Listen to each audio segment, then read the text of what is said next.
Hello everyone, welcome back to K Guru channel bye निर्मल गुप्ता। प्यारे बच्चों, आज हम शिक्षा निदेशालय द्वारा आई कक्षा 10 की वर्कशीट नंबर 45 सॉल्व करेंगे।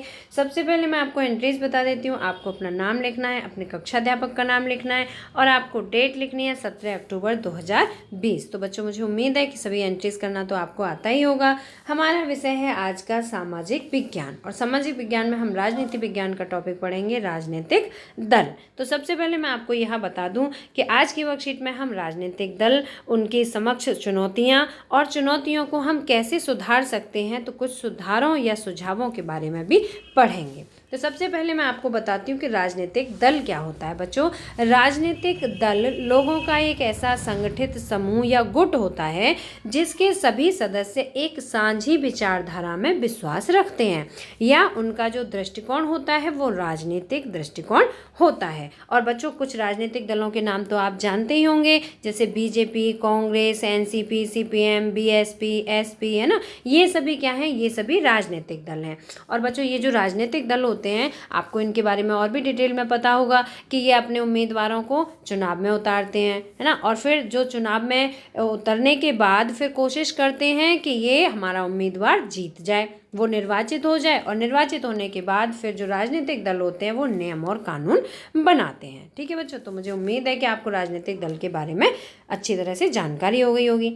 अब हम पढ़ेंगे कि राजनीतिक दलों के समक्ष क्या क्या चुनौतियां आती हैं। ठीक है, तो देखिए बच्चों, वैसे तो ये एक कॉमन सा टॉपिक है जिसके बारे में आप सभी को जानकारी होगी, है ना, कि राजनीतिक दलों के समक्ष कौन कौन सी चुनौतियां आती हैं। लेकिन हम किताबी भाषा में पढ़ते हैं। तो देखिए, पहले है वंशवाद की चुनौती, है ना, वंशवाद की चुनौती। बच्चों, जो एक राजनीतिक नेता, उसका बेटा उसी पद पर आने का प्रयास करता है, उसका बेटा उसके पद पर आने का प्रयास करता है। तो ये क्या है बच्चों? जैसे पिता राजनीति में आए तो पिता को एक विरासत के रूप में मिल जाता है कि उसका बेटा भी उसी गद्दी पर आसीन हो जिस पर के पिता है। ठीक है, तो ये विरासत किसे मिली? बेटे को मिली। तो ये क्या है बच्चों? ये है वंशवाद की चुनौती। पिता क्या कोशिश करता है कि उसका बेटा उस पद पर आए, और बेटा क्या कोशिश करता है कि उसका बेटा उस पद पर आए, है ना। तो ये है बच्चों विरासत, और यही है हमारी वंशवाद की चुनौती, जो कि आप सभी जानते ही होंगे कि राजनीतिक दलों के समक्ष बहुत बड़ी चुनौती बन के उभर रही है। ठीक है, तो ये था हमारा पहला पॉइंट, वंशवाद की चुनौती। दूसरा है बच्चों पारदर्शिता का अभाव। पारदर्शिता का अभाव, इसमें देखिए, जो राजनीतिक दल होते हैं, जैसे आप ये समझ सकते हैं कि आज के युग में जो दलों के बीच में वैचारिक अंतर जो होते हैं वो बहुत कम होते जा रहे हैं, है ना, बहुत कम होते जा रहे हैं। और पारदर्शिता का मतलब होता है कि अपने नियम कानूनों से दूसरों को परिचित न करवाना। ठीक है, तो ये क्या है? पारदर्शिता का अभाव। जो राजनीतिक दल होते हैं उनको जो भी सरकार सत्ता में होती है वो सभी नियम और कानूनों से परिचित नहीं करवाती है, तो वो क्या कहलाता है? पारदर्शिता का अभाव कहलाता है। तीसरा है बच्चों आंतरिक लोकतंत्र का अभाव। बच्चों, लोकतंत्र का मतलब तो आप सभी जानते हैं कि जनता के लिए और जनता के द्वारा किया गया शासन है। तो इसमें क्या होती है? व्यक्ति पूरी तरह से स्वतंत्र होना चाहिए, है ना, पूर्ण रूपेण उसे स्वतंत्र होना चाहिए। लेकिन इसमें क्या है बच्चों? जो राजनीतिक दलों के समक्ष सबसे बड़ी चुनौती है कि वो आंतरिक रूप से लोग स्वतंत्र नहीं होते हैं। उनके ऊपर दूसरे व्यक्तियों के या किसी दूसरे राजनीतिक दलों के दबाव होते हैं, है ना, तो वो आंतरिक रूप से स्वतंत्र नहीं होते हैं। तो यही कहलाता है आंतरिक लोकतंत्र का अभाव। नंबर 4 है बच्चों विकल्पहीनता। विकल्पहीनता का मतलब देखो, आज के युग में जितने भी दल हैं, जैसे मैंने अभी आपको बताया कि बीजेपी है, कांग्रेस है, एसपी है, बीएसपी, ये जितनी भी पार्टियां हैं, समाजवादी पार्टी है, बहुजन समाजवादी पार्टी है ना, इन सभी पार्टियों में क्या हो रहा है कि जो विकल्पहीनता की स्थिति आ रही है। और वो कैसे आ रही है? जैसे भिन्न भिन्न पार्टियां होती हैं तो उनकी नीति और सिद्धांत अलग अलग होते हैं, सभी के अलग अलग होते हैं, परंतु आजकल एक बड़ी राजनीतिक पार्टियों की नीतियों में बहुत कम अंतर आ गया है। सभी के जो नीतियां हैं वो लगभग एक जैसी हैं। तो जनता के पास विकल्पहीनता है, विकल्पों का चुनाव बड़ा सीमित हो गया है ना। तो ये क्या है? ये भी राजनीतिक दलों के समक्ष बहुत बड़ी चुनौती है कि वही गिनी चुनी पार्टियां हैं और उन्हीं को हमें मत देना है, उनमें से ही किसी न किसी को लीडर बनाना है, और फिर उसी राजनीतिक दल को हमें अपनाना है। तो ये क्या है बच्चों? ये है विकल्पहीनता। ठीक है। नेक्स्ट फिफ्थ पॉइंट है बच्चों आपराधिक तत्वों की घुसपैठ। आपराधिक, देखो आपराधिक किस तरह से, जनबल के आधार पर, धन बल के आधार पर, है ना, या फिर गुंडागर्दी करके, है ना, किसी भी तरीके से ताकत के आधार पर क्या करते हैं कि जो लोग हैं, जो एक बार राजनीति में आ जाता है, वो फिर राजनीतिक दलों में अपने उम्मीदवार को जिताने के लिए आपराधिक तत्वों की घुसपैठ कर बैठता है। वो ये इनके इन प्रकार, मतलब किसी भी प्रकार से खुद को एक पद पर पाना चाहता है। तो ये क्या है बच्चों, ये है राजनीतिक दलों के समक्ष चुनौतियाँ। ठीक है बच्चों, तो ये सभी राजनीतिक दलों के समक्ष बहुत भारी बड़ी चुनौतियां हैं। और ऐसा नहीं है कि केवल राजनीतिक दल ही इनका सामना कर रहे हैं, बल्कि ये राजनीतिक दलों की जो चुनौतियां हैं इसे आम जनता भी सामना कर रही है। अब नेक्स्ट पॉइंट है बच्चों राजनीतिक दलों में सुधार हेतु सुझाव, कि किस तरह से इन दलों में सुधार किए जा सकते हैं। तो देखिए पहला पॉइंट है दल बदल कानून को सख्त किया जाए। दल बदल कानून को सख्त किया जाए। बच्चों आपने देखा होगा कि कुछ नेता ऐसे होते हैं कि जो पार्टी सत्ता में आने वाली है उसी दल में वो प्रवेश कर जाते हैं, है ना, और फिर उस दल में, उस पार्टी में आकर वो क्या करते हैं, एक अच्छे पद पर आसीन हो जाते हैं। अब मान लीजिए दूसरी सरकार आने वाली है, तो ये तो माहौल से पता चल ही जाता है कि कौन सी सरकार आने वाली है, उसकी नीति, उसके कार्यों से पता चल जाता है। तो जो दूसरी सरकार अगर पद आने वाली है सत्ता में, तो उस सरकार में जो है अपना दल बदल लेते हैं। तो ये क्या है बच्चों, ये है दल बदल कानून। लेकिन है ये कानून बना हुआ है, लेकिन क्या होता है उसके परिणाम बहुत लंबे समय के बाद आते हैं, जब तक क्या होता है व्यक्ति किसी पद पर आसीन हो जाता है। तो ये जो दल बदल का कानून है इसको सख्त किया जाना चाहिए। अगर इसे सख्त करेंगे तो क्या होगा, राजनीतिक दलों में सुधार आएगा। ठीक है। नंबर 2 है बच्चों आपराधिक प्रवृत्ति के लोगों पर रोक लगे। जो आपराधिक प्रवृत्ति के लोग हैं, जो एक बार अपराधी सिद्ध हो जाए, उसको दोबारा राजनीतिक दल में प्रवेश लगने पर पूरी तरह से रोक लगा दिया जाए, है ना। तो इस तरह से जो अपराधी व्यक्ति हैं वो राजनीतिक दलों में प्रवेश ही ना कर पाए।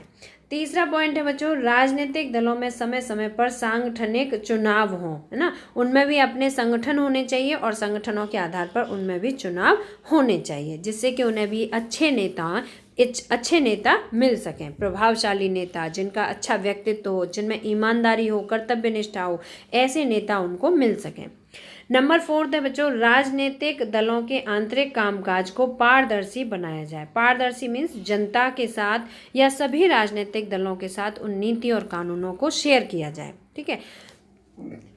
तो जो राजनीतिक दल हैं उनके जो भी आंतरिक कामकाज होते हैं वो जनता के साथ या दूसरे राजनीतिक दलों के साथ शेयर नहीं किए जाते हैं, उन्हें शेयर किया जाना चाहिए, उनकी पारदर्शिता को बढ़ाना चाहिए। ठीक है बच्चों। 5th पॉइंट है महिलाओं को उचित प्रतिनिधित्व मिले। महिलाओं को उचित प्रतिनिधित्व मिले, मतलब आपको पता है बच्चों कि महिलाओं का रिजर्वेशन भी है ना। उन पदों पर क्या होता है महिलाएं आसीन तो हो जाती हैं, लेकिन उनकी जगह पुरुष ही कार्य कर रहे होते हैं, महिलाएं केवल साइन करने तक ही सीमित रहती हैं। तो क्या है जो महिलाएं हैं जो मतलब उस पद के योग्य हैं, उन महिलाओं को प्रतिनिधित्व मिलना चाहिए, है ना। तो अगर जो योग्य व्यक्ति है उसको अगर पद मिलेगा तो वो व्यक्ति कुछ ना कुछ अच्छा ही करेगा, तो वो क्या करेगा राजनीतिक दल में अपने में सुधार लाएगा। नेक्स्ट पॉइंट है बच्चों 6th चुनाव का खर्च सरकार उठाए। बच्चों इसमें आप तो ये बहुत अच्छी तरह से जानते हैं कि जब चुनाव आते हैं तो जो राजनीतिक दल होते हैं अंधाधुंध खर्च करते हैं, है ना, और जीतने के लिए, अपने उम्मीदवार को जिताने के लिए कर्ज तक ले लेते हैं। तो वो क्यों करते हैं बच्चों, वो ऐसा इसलिए करते हैं जिससे कि उनका जो व्यक्ति है, उनका जो प्रतिनिधि है, जो उम्मीदवार है, वही प्रतिनिधि बन के उभरे। तो अगर हम ये चाहें कि राजनीतिक दलों में सुधार हो तो उसका खर्च किसे उठाना चाहिए, सरकार को उठाना चाहिए, जिससे कि सरकार के पास एक लिमिटेड पूंजी होती है, सरकार उतनी ही पूंजी हर एक दल के साथ खर्च करेगी। तो उससे क्या होगा, जो व्यर्थ का खर्च किया जाता है, लोगों को खिलाया पिलाया जाता है, बहुत पैसे बांटे जाते हैं, उस सभी खर्चों को दूर किया जा सकता है। और इससे क्या होगा बच्चों, इससे राजनीतिक दलों में सुधार आएगा। तो मुझे उम्मीद है कि आपको राजनीतिक दलों के सामने आने वाली चुनौतियाँ और उनके सुझावों के बारे में समझ में अच्छी तरह से से आ गया होगा कि किस तरह से राजनीतिक दलों में सुधार लाया जा सकता है। तो बच्चों अब आज की वर्कशीट पर आधारित प्रश्नों के उत्तर देखते हैं। तो पहला प्रश्न है, अपराधीकरण भारतीय राजनीति के समक्ष एक चुनौती है। अपराधीकरण, जैसे अभी मैंने आपको बताया था कि धन के बल पर जीतना, ताकत के बल पर जीतना, जन समूह के बल पर जीतना, है ना, तो ये सब क्या है, ये आपराधिकता है ना, कहीं कहीं हिंसात्मक रूप से भी जीतना, तो ये आपराधिकता है। आपराधिकता भारतीय राजनीति के समक्ष एक चुनौती है।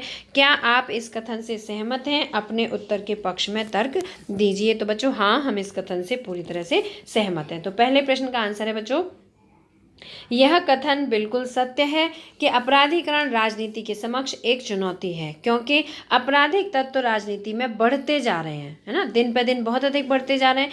ताकत व अपने प्रभाव के बल पर अपराधी टिकट हासिल कर लेते हैं, टिकट ले लेते हैं तथा धन व बाहुबल के आधार पर कई बार चुनाव जीत जाते हैं। अगर इसी प्रकार अपराधी तत्व राजनीति में आते रहे तो देश विकास की दिशा से भटक जाएगा।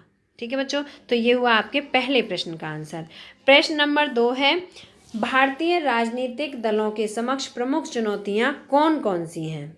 प्रमुख चुनौतियां कौन कौन सी हैं? तो बच्चों आपकी वर्कशीट में बिल्कुल क्लियर दिया हुआ है। चुनौतियां आप नंबर 1, 2, 3 पॉइंट डाल के आप यहाँ पर लिख सकते हैं। तो आप यहाँ से नंबर 1 डालेंगे वंशवाद की चुनौती, नंबर 2 डालेंगे पारदर्शिता का अभाव, नंबर 3 आंतरिक लोकतंत्र का अभाव, नंबर 4 विकल्पहीनता और नंबर 5 आपराधिक तत्वों की घुसपैठ। तो ये क्या है? ये है भारतीय दलों के समक्ष चुनौतियां। ठीक है बच्चों, तो ये हुआ आपके दूसरे प्रश्न का आंसर। आप वर्कशीट से ही लिख सकते हैं बच्चों, मैंने इसलिए नहीं लिखा है क्योंकि आपकी वर्कशीट में बिल्कुल टू द पॉइंट दिया हुआ है। ठीक है, अब प्रश्न नंबर 3 है, भारतीय राजनीतिक दलों में सुधार हेतु कुछ उपाय बताइए। तो किस तरह से हम सुधार कर सकते हैं? तो बच्चों इसका आंसर भी इसमें टू द पॉइंट लिखा हुआ है। नंबर 1 दल बदल कानून को सख्त किया जाए, नंबर 2 आपराधिक प्रवृत्ति के लोगों पर रोक लगाई जाए, नंबर 3 राजनीतिक दलों में समय समय पर सांगठनिक चुनाव हों, नंबर 4 राजनीतिक दलों के आंतरिक कामकाज को पारदर्शी बनाया जाए, नंबर 5 महिलाओं को उचित प्रतिनिधित्व मिले और नंबर 6 है बच्चों चुनाव का खर्च सरकार उठाए। तो ठीक है बच्चों, तो इन सभी उपायों को अपनाकर राजनीतिक दलों में सुधार किए जा सकते हैं। तो बच्चों क्योंकि आपकी वर्कशीट में बिल्कुल टू द पॉइंट बिल्कुल सही लिखे हैं, इनमें कोई भी हेर फेर की ज़रूरत नहीं है, आप इनके आंसर बिल्कुल एज इट इज़ लिख सकते हैं। तो बच्चों मुझे उम्मीद है कि आपको आज की वर्कशीट और दिए हुए प्रश्न के उत्तर अच्छी तरह समझ में आ गए होंगे। अगर आपको वीडियो पसंद आए तो लाइक करना, अपने फ्रेंड्स के साथ शेयर करना, और अगर आपने अभी तक हमारे चैनल को सब्सक्राइब नहीं किया बेटा तो ज़रूर करना। मिलते हैं फिर इसी तरह की नेक्स्ट एजुकेशनल वीडियो में। Till then bye bye, good luck to all of you.